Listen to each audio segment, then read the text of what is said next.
मित्रों नमस्कार। अब 15 अगस्त आने के करीब ही है और भारत का भाग्य भी जागृत होने के करीब है। आने वाले जो समय है, यदि 2-4 साल का अध्ययन करते हैं तो ये भारत के भविष्य के लिए आने वाले वर्ष बहुत महत्वपूर्ण हैं और भारतवासियों के लिए उत्तम संकेत भी दे रहे हैं कि आप आने वाले समय में विजयश्री को प्राप्त होंगे और आपकी संस्कृति का बोलबाला होता रहेगा।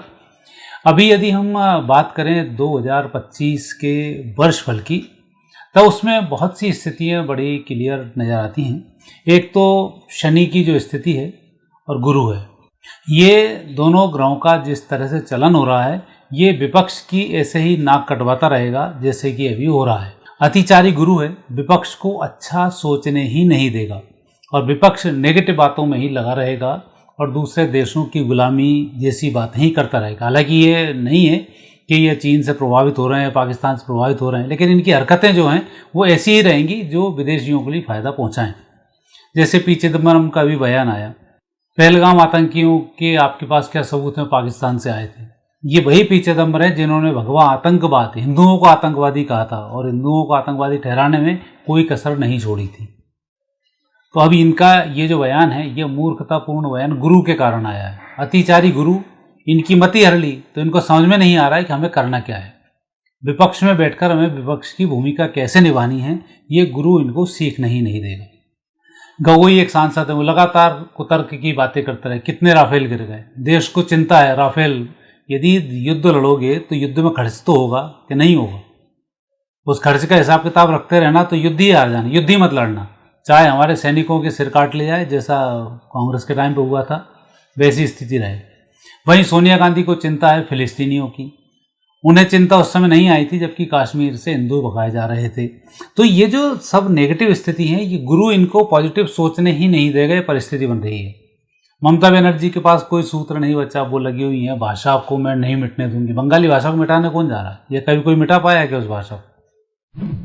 जितनी भी भाषाएं हैं वो इस देश की जान है और उन भाषाओं की दम पर ही हम सब कुछ करते हैं। राष्ट्रीय भाषा की बात करते हैं तो राहुल गांधी बोलते हैं कि जो आपकी क्षेत्रीय भाषा है वो भाषा है और बाकी दूसरी भाषा आपको अंग्रेजी अप्लाई करना चाहिए। अभी उन्होंने कहा था कि ओबीसी वर्ग को मैं भूल गया था, अभी तो आगे स्टेटमेंट आएगा कि मैं सामान्य वर्ग को ही भूल गया था, खाली मैंने एक आतंकियों की चिंता की, बाकी देश की किसी उसकी चिंता नहीं की। आने वाले 1-2 साल में ये स्टेटमेंट भी आएगा, जब सब निस्तेनाबूद हो जाएगा, फिर आएगा स्टेटमेंट कि हम आतंकवादियों के समर्थन में जबरन खड़े रहे।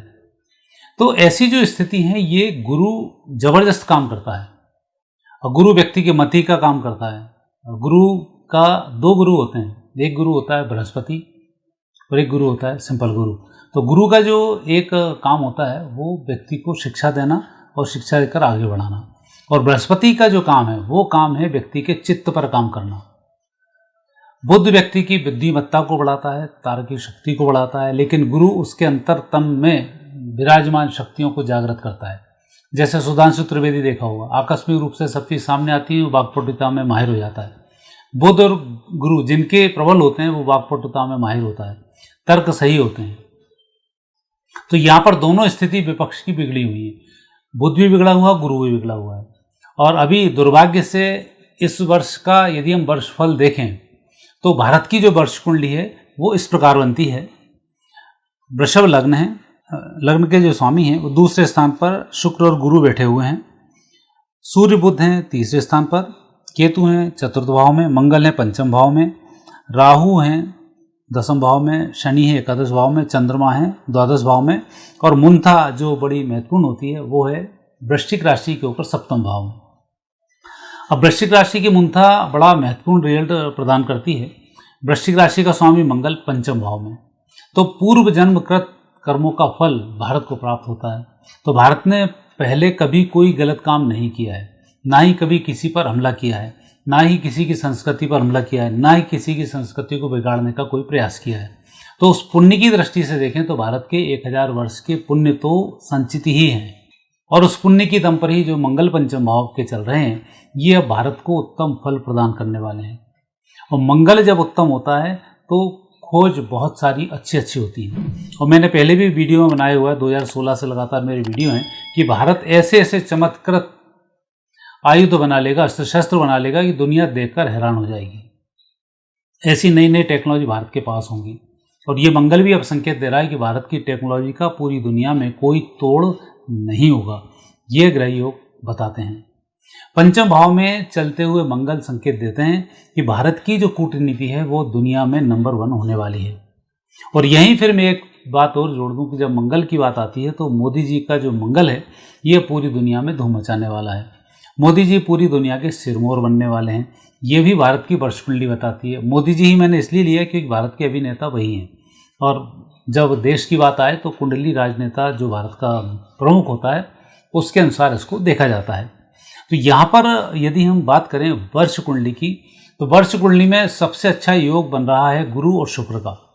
यहाँ हम संयम की बात करते हैं और यहाँ हम उत्साह की बात करते हैं, यहाँ हम सेनापति की भी बात करते हैं।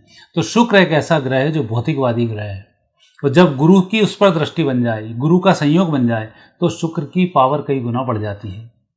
और दूसरे स्थान का शुक्र धनाढ्य बना देता है, कर्कट के योग बना देता है। ऐसा योग बनाता है कि स्थिति मजबूत हो जाती है, धन की कोई कमी नहीं हो पाती है।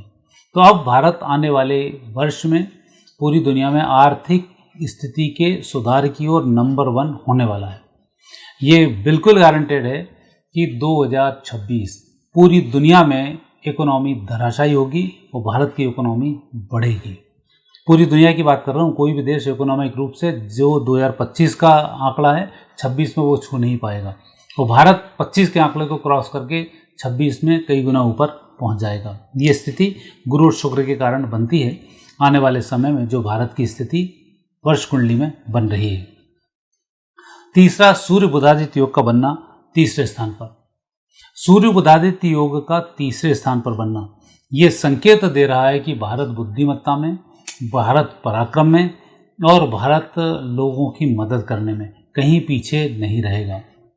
तो संकेत साफ है कि पूरी दुनिया में कोई ना कोई ऐसी नेगेटिव हलचल मचने वाली है जिसमें कि भारत मददगार साबित होने वाला है।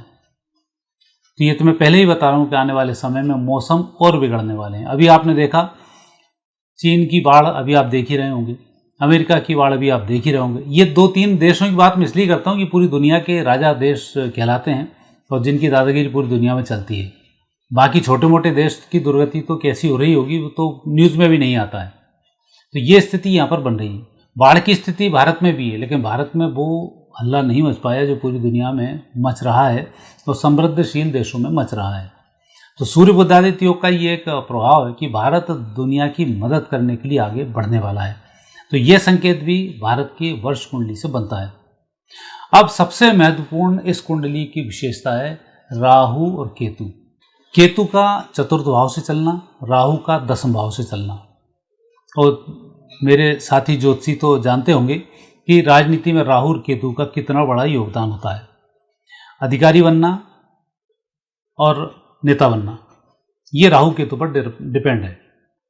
राहु और केतु का जिस तरह से भ्रमण इस वर्ष से चल रहा है, तो ये जो पूरा वर्ष है, ये वर्ष भारत की राजनीति को सर्वोत्कृष्ट बतलाता है। पूरी दुनिया को भारत की मदद की आवश्यकता पड़ने वाली है 2026 में। चाहे ट्रंप कितना ही बोल दें कि मैं शांति दूत हूँ, मैंने भारत और पाकिस्तान का युद्ध रुकवा दिया है, मैंने दूसरा युद्ध रुकवा दिए, लेकिन ये सब उनकी चीज़ें रखी रह जाएंगी और भारत आने वाले समय में शांति दूत की स्थिति में पहुंच जाएगा। परिस्थितियां राहु और केतु के कारण विरोधियों की इतनी बुरी हो जाती है कि वो आपस में लड़ के ही परेशान हो जाते हैं। वही संकेत भारत की राजनीति के तारतम्य में है कि भारत का विपक्ष आपस में ही बढ़ता रहेगा और कोई ठोस कारण सरकार को घेरने का नहीं ढूंढ पाएगा और लगातार पराजित होता रहेगा। और वही स्थिति भारत की यदि दुनिया के रूप में बात की जाए तो कई देश, चीन जैसे देश हैं, अमेरिका हैं, ये भारत को घेरने की कोशिश तो करेंगे, लेकिन ये भारत को घेर नहीं पाएंगे, उल्टे खुद के वजूद बचाने के लाले पड़ने लग जाएंगे। ये स्थिति बनती है। अब चीन भारत की तरफ सोचना तो दूर, देखना भी बड़ा मुश्किल जाएगा उसका कि कुछ कर पाए, ये संभव नहीं है कि वो अपनी इज्जत बचाता रहेगा, अपने धन को बचाता रहेगा और अपने पराक्रम को कमज़ोर ना होने दे उसके लिए काम करता रहेगा। ये स्थिति वहाँ पर बन जाएगी। तो अभी जो शांति के साल हैं ये भारत की तरफ अच्छा संकेत प्रदान कर रहे हैं, जो ग्रहयोग बताते हैं। अब 9 ग्रहों की जो स्थिति है, उन 9 ग्रहों की स्थिति में एक भी ग्रह यहाँ पर नेगेटिव नहीं है। सिर्फ मीन राशि का शनि एकादश भाव में भारत की चिंता को दर्शाता है। तो स्वाभाविक है, जब आप किसी बड़े कंपटीशन में उतरेंगे तो आपको चिंताएं तो होंगी, लेकिन मीन राशि का शनि है और मीन राशि का शनि है अपने मित्र की राशि को देख रहा है, और मित्र जो बैठे हुए हैं शुक्र, वो दूसरे स्थान पर बैठे हुए हैं। तो संकेत यहाँ यह प्रदान करता है कि जो भी चिंतन भारत का होगा, जो भी चिंतन सनातन का होगा, जो भी चिंतन भारत के आर्मी का होगा और जो भी चिंतन भारत की सुरक्षा एजेंसियों का होगा, उसके आगे पूरी दुनिया नतमस्तक होने वाली है। और टेक्नोलॉजी के मामले में शनि नंबर 1 होता है, और शनि और मंगल एक दूसरे को दृष्टिपात कर रहे हैं, वो पंचम भाव से एकादश भाव से। पंचम भाव पूर्व जन्मगत लाभ का भाव है और एकादश भाव लाभ प्रदान करने का भाव है। यहाँ पर स्थिति ये बनती है कि शनि और मंगल मिलकर भारत के अंदर औद्योगिक क्रांति को लेकर आएंगे, भारत के अंदर विज्ञान की टेक्नोलॉजी को लेकर आएंगे और पूरी दुनिया में भारत का डंका बजाएंगे। तो ये जो संकेत मिल रहे हैं, ये संकेत 15 अगस्त 2025 से 15 अगस्त 2026 तक के वर्ष कुंडली के हिसाब से मिल रहे हैं। तो ऐसे समय में निश्चित रूप से भारत की विजयश्री होना है और नेगेटिव योग यहाँ पर बहुत कम बनते हैं। तो जो परिस्थिति है, ये मैंने आपसे बात की, भारत की कुंडली में वर्षफल क्या कहता है। तो उसके अनुसार जो स्थिति बनी है, वो स्थिति भारत के विजयश्री की स्थिति बनी है, जनता के पराक्रम की स्थिति बनी है, और गुरु चूंकि शुभ है, इसलिए सनातन संस्कृति में जितनी भी बातें हैं उन सबको अब दुनिया धीमे धीमे अप्लाई करना शुरू कर देगी। छोटे देशों से इसकी शुरुआत होगी और आखिरी में जाकर ये जो अहंकारी देश हैं, चीन, रूस, अमेरिका, ब्रिटेन, ये बाद में इस चीज़ को स्वीकार करेंगे। पहले छोटे देशों तक भारत की बात पहुंचेगी और फिर बाद में बात आगे आएगी। मित्रों, ये था वर्षफल भारत की कुंडली के अनुसार। आगे फिर नए विषय से आपसे भेंट होगी। आगे दीजिए, नमस्कार।